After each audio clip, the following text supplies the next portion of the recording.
You know when you make the stupidest of mistakes, you just completely aren't paying attention to something and then you do something really dumb? I just did that. Let me show you what I did here. I feel like an idiot. I was pulling around the back here so I could do the next part of this little truck demonstration. And what was sitting here that is no longer sitting here? If you guys said a solar panel, you're correct, because it's right there. I rode over the corner and completely shattered the thing. So, yep, no more solar panel charging the dump trailer. That was, a costly mistake, over $100. Yeah, I was actually looking at the mirrors of the truck, wondering if I wanted to flip them up in the towing position for this demonstration, and then all of a sudden I realized I drove over it. I wasn't paying attention, but, oh man, I guess it happens to us all. Super frustrated. I may not be vocalizing it enough in this video, but yeah, I am super frustrated by what I just did. Very stupid mistake.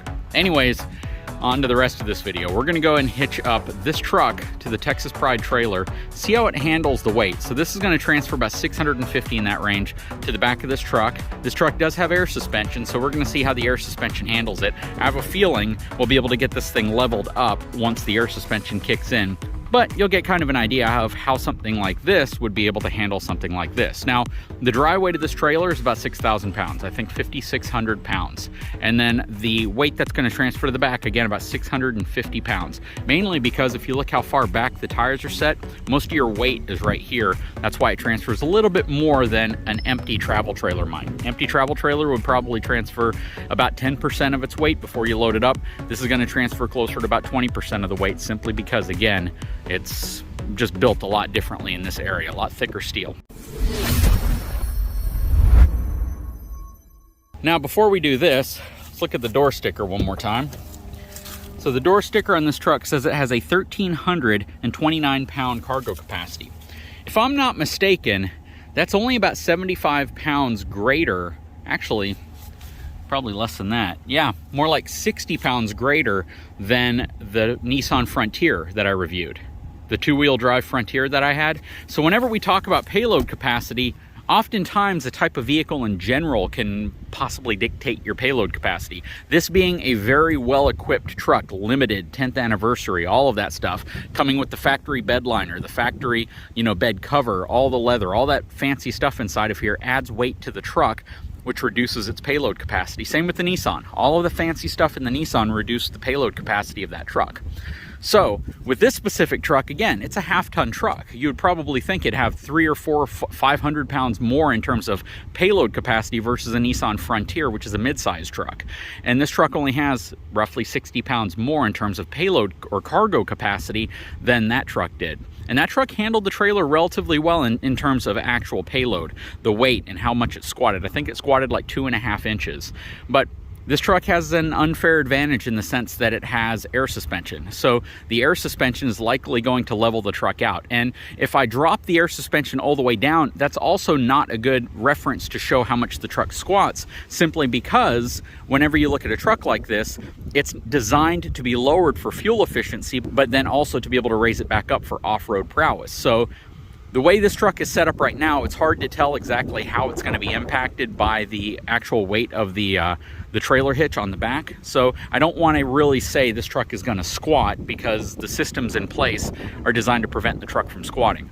But that's not going to be a means of weight distribution per se. The only weight distribution it's going to do is transfer some of the weight to the back of the trailer, not necessarily to the front of the truck like a weight distribution hitch would do, where it transfers weight to the front of the truck and the back of the RV. This one's only going to transfer weight to the back of the actual trailer, because when you raise the suspension up, all you're essentially doing is moving your pivot point up in the back and not necessarily moving weight around, if that makes sense. Anyways, we're going to go ahead and get the truck hitched up to the trailer. Sorry, we got a really harsh wind in here. I got a dead cat on my microphone, and it's not really doing much to probably stop the wind noise. But again, we're gonna go and get the two hitched up, show you what it looks like. Again, you can't really compare this to other trucks because the air suspension is gonna make this have the perception that it's not dipping down in the back. And then we're gonna take off and go for a quick drive. Okay, so now we're in the truck. I have the backup camera on. You have several different camera angles to choose from. I believe this is the one that it's normally set in when you put it in reverse, which is your surround camera and your backup camera. but I want to put it on rear camera right here, and then I can even zoom in on the hitch ball right here when I get closer, but I still got to raise the trailer to the right height. It's already kind of set for my F450, so let's move this thing back a little bit.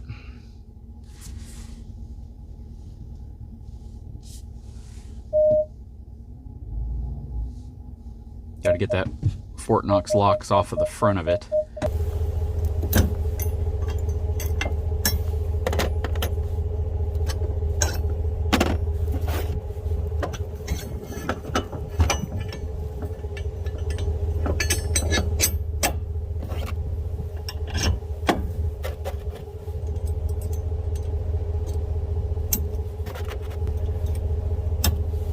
Really like this adjustable hitch. This thing is super convenient, works really well, and I was able to get it just about in line with where I need it to be, so I can go ahead and get under the coupler.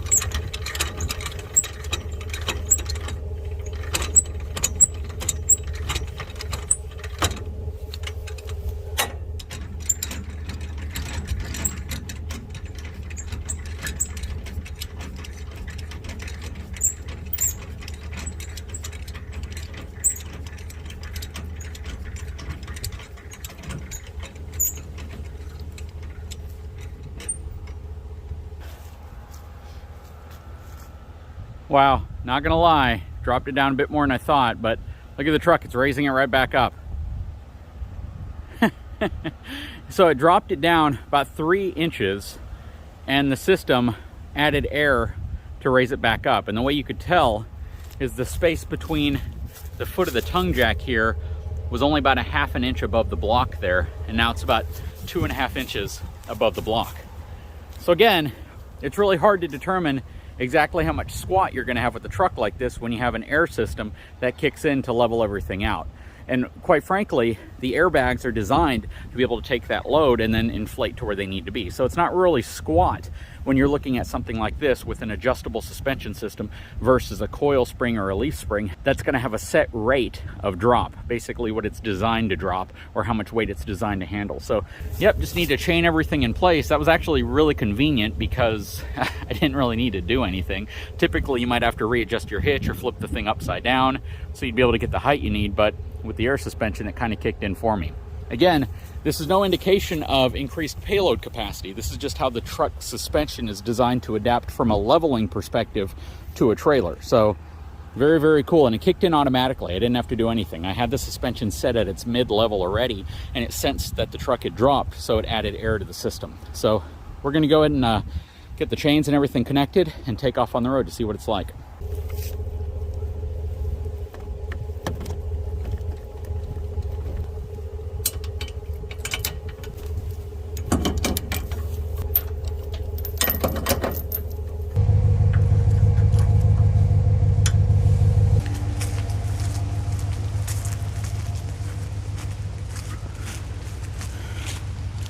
Looks like everything's working. All right, let's take off. Okay, so you can see it raised us to the mid position here. We are 3 out of 5 over here, so we could raise the truck or lower it if we want. What'll be really interesting is when we get back, if I can actually drop the ball out of the coupler by lowering the truck, and we'll check that out when we get back with it. But yeah, we're on the road right now. It's saying that the trailer is set for a 30-foot trailer, even though it's not. It's probably more like a 18-foot trailer from the ball to the bumper. But yeah, it's going to be interesting to see how this feels on the road, so let's go ahead and take off.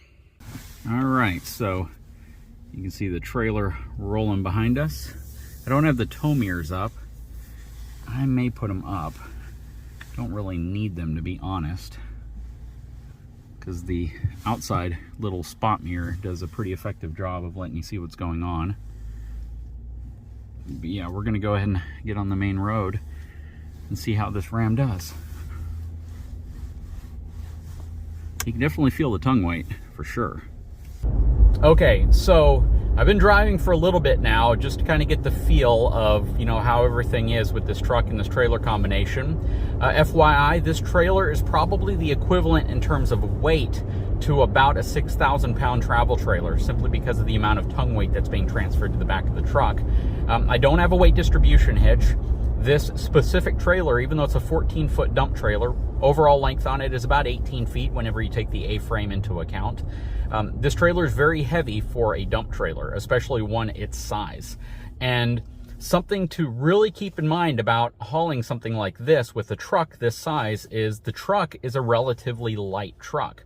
And you know, I hit a pothole back there with the rear tire of the trailer. The truck didn't hit it. I actually went around it with the truck, but because the trailer is about a foot wider than the truck, the trailer hit it. And that was the first time in this truck that I've felt the significant difference in terms of towing this trailer with my F450 versus this truck. Because once the tire of the trailer dropped into that pothole, it nearly jerked the steering wheel out of my hand. It was such a jarring effect on the truck itself, just that weight and how the trailer moved and handled it versus, you know, a heavier truck. Now, the truck doesn't appear to have any issue towing the trailer. I'm not having any issue at all. I am feeling a little bit of sway. When I get up to about 50 miles an hour, I feel just a little bit of sway, but for the most part, it's very manageable. Now, I'm also dealing with a relatively windy day. We have breezes up to 40 miles an hour, sustained winds probably around 20 to 25 miles an hour. And when we get a really hard shear or crosswind hitting the trailer, you feel more sway. You feel that it wants to move the truck a little bit more. Now, the big difference between this dump trailer and an RV is the fact that an RV is going to be much, much taller, much longer, and much, well, about the same width in terms of the profile. But overall, it's going to be a much larger wall going down the road, which means the wind coefficient of the trailer and how the trailer actually reacts to that wind, making contact to it from the front, the side, and the different angles is going to be vastly different than this dump trailer. A travel trailer is going to react entirely different, especially considering where the wheels and tires are, their axles on a travel trailer compared to this dump trailer. You saw that the axles on this dump trailer are positioned relatively close to the back, whereas a travel trailer, they're positioned more around the midpoint, which means you're going to get that rocking, swinging effect much, much sooner with a travel trailer than you would a dump trailer. And that's primarily because that wind is hitting the back and it's causing the wheels and tires themselves, the axle, to be a pivot point, which is transferring that energy and that force to the back of your truck, which is the second pivot point, that hitch on the back of your truck. So that's the whole point of weight distribution, is to be able to control the pivot points that take place whenever wind, really awkward driving conditions, maneuvers, you know, inclement weather, and how all of that impacts your truck while you're towing a trailer. But yeah, you can absolutely tell that you have weight behind you. You can absolutely feel that weight. This truck no longer rides really smooth with that much weight on the back. Every bump I'm feeling. It's not rough. It's not as rough as my F450 is unloaded. But the interesting thing is, when you load an F450 up with weight, it gets smoother. In the case of this truck, it's still smooth over the small bumps, but when you start hitting rougher roads, when you start hitting larger bumps, the truck absolutely feels a bit firmer in terms of how it's handling. And that's a good thing. That's a really good thing, because you want the suspension to be relatively firm whenever you have a trailer hooked up behind you, because the last thing you want to do is that upward and downward force that's being applied to the hitch of your vehicle. You don't want that to cause instability. You don't want that to be the reason why you're white knuckling it, because the back bouncing effect that you get from the truck. This, I've hit some reasonable sized bumps and it firms the ride more than anything, which I like. I like that, I'm gonna say 3/4 ton-ish feeling that I'm getting. Now, do I feel that this truck could handle a much larger travel trailer? No. I do feel that you could go to probably something a little bit heavier, but I would be very careful, because as it stands right now, with roughly 650 pounds of tongue weight resting on the back of this truck, with me inside of the cab of this truck, with any supplies that we would have, we would be pushing that 1,300 something pound maximum cargo capacity this truck has relatively quick. If I load the family up in here, if I put a generator in the back, if I have other stuff that adds more weight, it's going to be very, very impactful on how this truck rides and handles. Now, a truck configured the way this one is, with air suspension, with some of the towing features that it has, this does have a towing package on it. You know, it probably has a rating upwards of around 12 to 13,000 pounds max tow, maybe closer to the 10,500 pound range. I'm not 100% sure what the actual exact numbers of this truck are, but I do know what the payload capacity numbers are. And again, that's what, 1,340 pounds roughly. So whenever I factor everything in, I don't just look at one, I look at all the numbers. I look at the fact that, you know, if this truck, if they say it can haul 10,500 pounds, well, what type of trailer am I hauling? I would much rather haul a dump trailer like this that has a 10,500 pound weight, where I'm transferring, and I'm able to transfer, you know, roughly a maximum of 1,000 pounds to the back of the truck with only me sitting in the truck and the truck pretty much empty. That is a reasonable expectation of a truck like this. Now, hauling a much larger travel trailer in terms of size, in terms of weight, you know, if you have a 10,500 pound travel trailer, you know, watch my channel for a while and you'll see a 10,500 pound travel trailer is a very, very large, long, heavy travel trailer. And you don't want to get caught in a position where that is just too long, where the way the wind reacts to it and the way, you know, just physics interacts with the truck and trailer causes you to white knuckle it and causes you to potentially get in a dangerous situation, especially if you have your family with you. But we are now getting on the expressway so we can feel a little bit more of how this truck handles the weight. From a power perspective, yeah, I don't really feel any struggling at all. This truck easily handles the weight of the trailer pulling it. But right now, I am picking up a little bit of sway in the rear end. I don't have a sway hitch on the back of the truck. And you know, for this type of trailer, you don't really have a lot of options when it comes to sway control, simply because the way the A-frame is designed, you don't really have a place to put the brackets that you would need to place on there unless you went with something like the Anderson hitch, which I don't think would be as effective on a trailer like this. Now, in terms of weight distribution, you know, it might benefit you to have some type of weight distribution, but again, because of the type of trailer, you're going to be very limited in terms of the types of hitches that are out there to actually provide that type of weight distribution that you're looking for. So these are all things just to keep in mind whenever you are towing with a truck and a trailer. What type of trailer you have, what type of hitches that trailer can use. This is one of the reasons why I did not put a pintle hitch on the dump trailer, because I didn't want to be limited by the type of hitch that I would need. All right, so we are just getting back. Let me go ahead and get the trailer repositioned.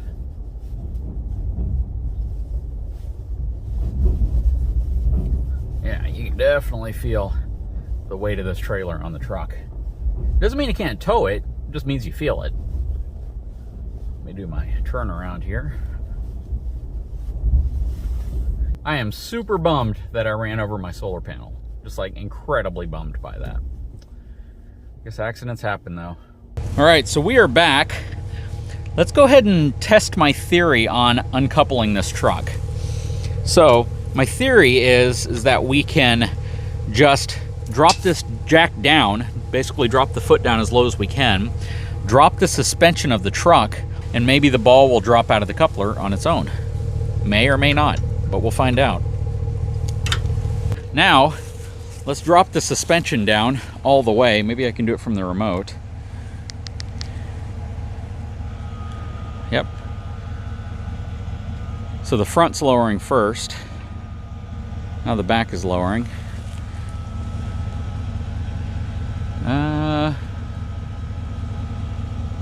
See how low it'll go. Back's coming down some more. Well, that didn't work. Wonder if I can drop it down any more. Nope. We're as low as we're gonna go, and the hitch ball is still completely inside of the coupler. Looks like we are good to go. What's interesting is, once I got the coupler off, the truck dropped down about another inch. Still not enough to uncouple it from the coupler, but just interesting that it did that. But yeah, so what do you guys think? Pretty cool, huh? This truck, again, it is capable. It can tow a lot of different trailers out there. It has a lot of capability to it. It can tow this trailer. But keep in mind, this trailer is pretty much empty. If we put 4,000 pounds worth of weight in here, we're going to be a lot heavier. A lot more weight's going to transfer up here, and we'll probably be well over 1,200 pounds, 1,300 pounds worth of hitch weight very, very quickly by loading dirt and other stuff inside of the dump trailer. It doesn't mean that because this truck has airbags that all of a sudden its payload capacity has been improved and it's much greater. It just means it's going to try to level itself out, which is going to give you this perception that it may be able to handle the weight better. 1,340 pounds worth of cargo capacity. Just keep that in mind. If you weigh a couple hundred pounds, if your spouse weighs, over 100 pounds and you got a couple kids in the back, you can easily have 500, 600, 700 pounds of people in the truck. So if you take that 500 or 600, 700 pounds worth of people out of your payload capacity, you're left with about 700, 600 pounds worth of payload capacity or cargo capacity at that point, which means a family of 4 with a 6,000 pound trailer with roughly 650 pounds worth of hitch weight going to the back will max a truck out very quickly in terms of payload capacity. Maybe not towing capacity, but you got to look at both numbers. Anyways, guys, I sure hope you've enjoyed this video. If you haven't had a chance, I'd really appreciate it if you took a moment, subscribe to my channel, give me a thumbs up, and we'll talk to you again very soon.